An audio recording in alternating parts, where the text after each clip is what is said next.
Hi guys, so we are on the last chapter of Bad Beginning, chapter 13.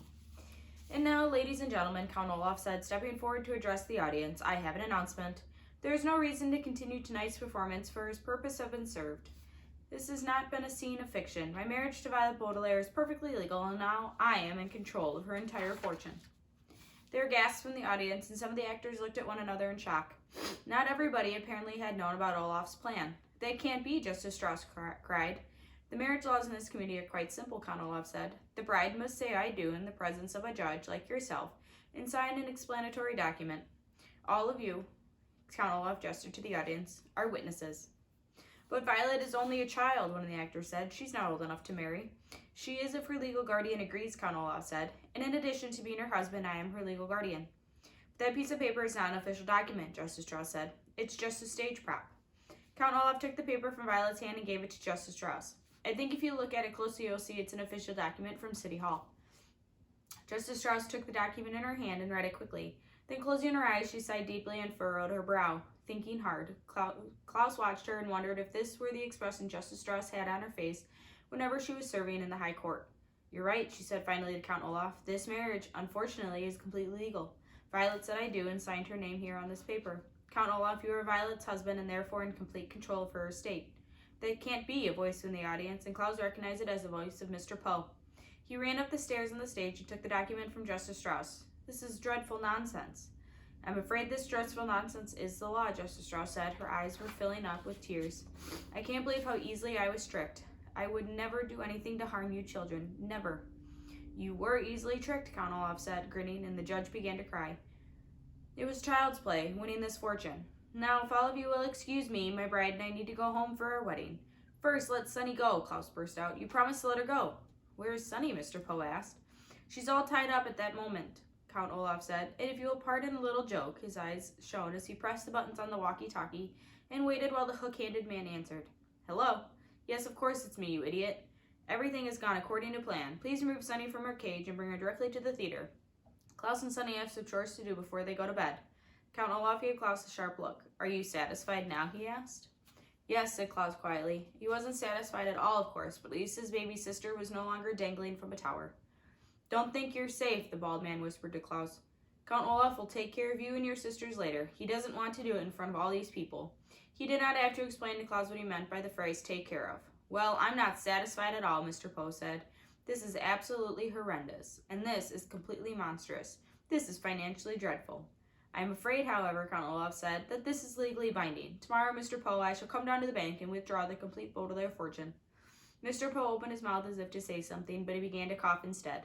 For several seconds, he coughed into a handkerchief while everyone waited for him to speak. I won't allow it, Mr. Poe finally gasped, wiping his mouth. I absolutely will not allow it. I'm afraid you have to, Count Olaf replied. I'm afraid Olaf is right, Justice Strauss said through her tears. This marriage is legally binding. Begging your pardon, Violet said suddenly, but I think you may be wrong. Everyone turned to look at the eldest Baudelaire orphan. What did you say, Countess?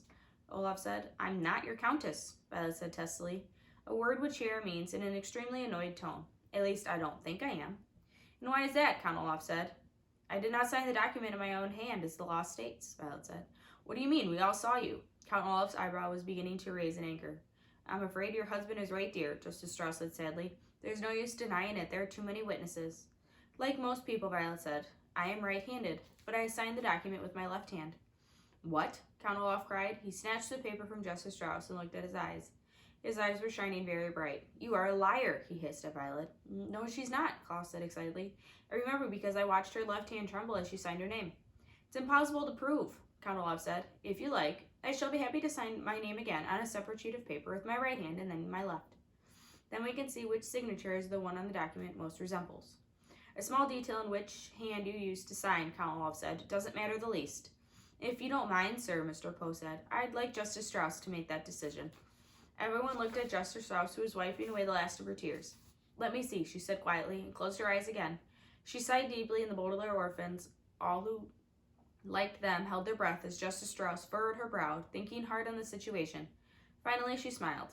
If Violet is indeed right-handed, she said carefully, and she signed the document with her left hand, then it follows that the signature does not fulfill the requirements of the nuptial laws. The law clearly states that document must be signed in the bride's own hand. Therefore, we can conclude that this marriage is invalid. Violet, you are not a countess, and Count Olaf, you are not in control of the Baudelaire fortune." "Hooray!" cried a voice from the audience, and several people applauded. Unless you are a lawyer, it would probably strike you as odd that Count Olaf's plan was defeated by Violet signing with her left hand instead of her right. But the law is an odd thing. For instance, if a country in Europe has a law that requires all its bakers to sell bread at the exact same price, a certain island has a law that forbids anyone from removing its fruit, and a town not too far from where you live has a law that bars me from coming within 5 miles of its borders. Had Violet signed the marriage contract with her right hand, the law would have made her a miserable countessa. But because she signed it with her left, she remained, to her relief, a miserable orphan. What was good news to Violet and her siblings, of course, was bad news to Count Olaf. Nevertheless, he gave everyone a grim smile. "In that case," he said to Violet, pushing a button on the walkie-talkie, "you either marry me again, and correctly this time, or I will— Neepo!" Sunny's unmistakable voice rang out over Count Olaf's as she tottered on stage toward her siblings. The hook-handed man followed behind her, his walkie-talkie buzzing and crackling, but Olaf was too late. "Sunny, you're safe!" Klaus cried, and he embraced her. Violet rushed over, and the 2 older Baudelaires fussed over the youngest one. "Somebody bring her something to eat," Violet said. "She must be very hungry after hanging in that tower window all the time." "Cake!" Sunny shrieked. "Ugh!" Count Olaf roared. He began to pace back and forth like an animal in a cage, pausing only to point a finger at Violet. "You may not be my wife," he said, "but you are still my daughter, and— Do you honestly think," Mr. Poe said in an exasperated voice, "that I will allow you to continue to care for these children after the treachery I have seen here tonight?" "The orphans are mine," Count Olaf hissed, "and with me they shall stay. There is nothing illegal about trying to marry someone, but there is something illegal about dangling an infant out of a tower window," Justice Strauss said indignantly. "You, Count Olaf, will go to jail, and the 3 children will live with me." "Arrest him," said a voice from the audience, and other people took up the cry. "Send him to jail. He is an evil man. Give us our money back. It was a lousy play." Mr. Poe took Count Olaf's arm, and after a brief eruption of coughs, announced in a harsh voice, "I hereby arrest you in the name of the law." "Oh, Justice Strauss," Violet said, "do you really mean what you said? Can we really live with you?" "Of course I mean it," Justice Strauss said. "I am very fond of you children, and I feel responsible for your welfare." "Can we use your library every day?" Klaus asked. "Can we work in the garden?" Violet asked. "Cake!" Sunny shrieked again, and everyone laughed. At this point in the story, I feel obliged to interrupt you to give you one last warning. As I said at the very beginning, the book you are holding in your hands does not have a happy ending. It may appear now that Count Olaf will go to jail and the 3 Baudelaire youngsters will live happily ever after with Justice Strauss, but it is not so. If you like, you may shut the book at this instant and not read the unhappy ending that is to follow. You may spend the rest of your life believing that the Baudelaires triumphed over Count Olaf and lived the rest of their lives in the happy house and library of Justice Strauss, but that is not how the story goes. For as everyone is laughing at Sunny's cry for cake, the important-looking man with all the warts on his face was sneaking over to the controls of the lighting of the theater. Quick as a wink, the man flickered the main switch so the lights went off and everyone was standing in darkness. Instantly, pandemonium ensued, and everyone ran this way and that way, shouting at one another. Actors tripped over members of the audience tripped over theatrical props. Mr. Poe grabbed his wife, thinking it was Count Olaf. Klaus grabbed Sunny and held her up as high as he could so she wouldn't get hurt. But Violet knew at once what happened and made her way carefully to where she remembered the lights had been. When the play was being performed, Violet had watched the lights controlled carefully, taking mental notes in case these devices came in handy for an invention. She was certain if she could find the switch, she could turn it back on. Her arms stretched out in front of her as if she were blind. Violet made her way across the stage, stepping carefully around pieces of furniture and startled actors. In the darkness, Violet looked like a ghost, her white wedding gown moving slowly across the stage. Then, just as she reached the switch, Violet felt a hand on her shoulder. A figure leaned in and whispered into her ear. "I'll get my hands on your fortune if it's the last thing I do," the voice hissed. "And when I have it, I'll kill you and your siblings with my own 2 hands." Violet gave a little cry of terror but flicked the switch on. The entire theater was flooded with light, and everyone blinked and looked around. Mr. Poe let go of his wife. Klaus put Sunny down, but nobody was touching Violet's shoulder. Count Olaf was gone. "Where did he go?" Mr. Poe shouted. "Where did they all go?" The Baudelaire youngsters looked around and saw that not only Count Olaf had vanished, but his accomplices, the wart-faced man, the hook-handed man, the bald man with the long nose, the enormous person who looked like neither man nor woman, the 2 white-faced women, had vanished along with him. "They must have run outside," Klaus said, while it was still dark. Mr. Poe led the way outside. Justice Strauss and the children followed. Way down the block, you could see a long black car driving away into the night. Maybe it contained Count Olaf and his associates, maybe it didn't. But in any case, it turned the corner and disappeared into the dark city as the children watched without a word.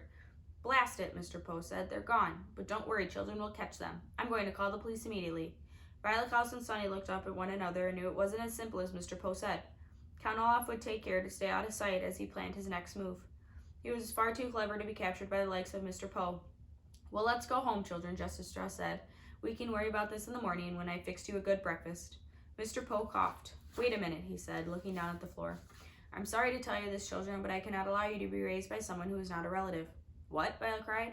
After all Justice Strauss has done for us? We would never have figured out the Count Olaf's plan without her in her library, Klaus said. Without Justice Strauss, we would have lost our lives. That may be so, Mr. Poe said, and I thank Justice Strauss for her generosity.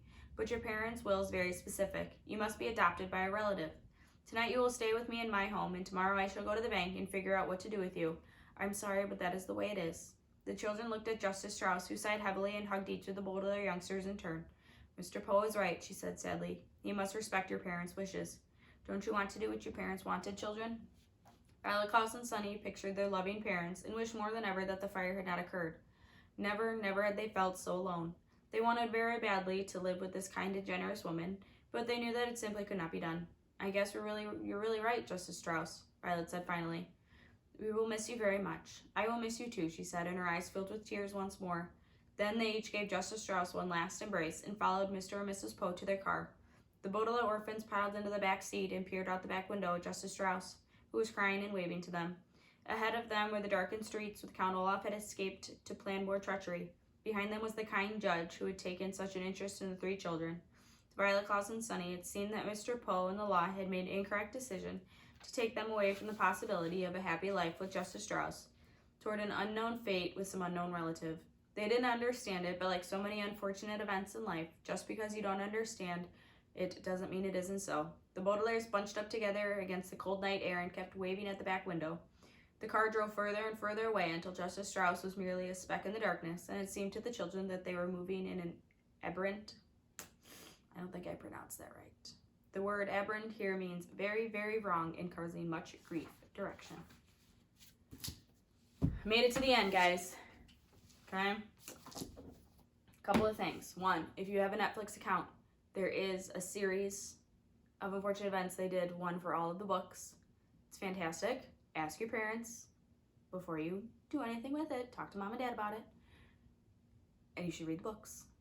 Tomorrow and Monday, I will show you 2 books each day that we could read as our next chapter book, and then I will post a survey, and you guys get to vote on the next one that we read. So yeah, that's what we'll do for the next 2 days, and then hopefully by Tuesday we have an answer, and then I can start reading that one. All right, guys, I hope you're doing well. Okay, I miss you. It's going to be a pretty nice day out, so get outside for at least a half an hour. Go do something fun. All right, I'll see you tomorrow. Bye.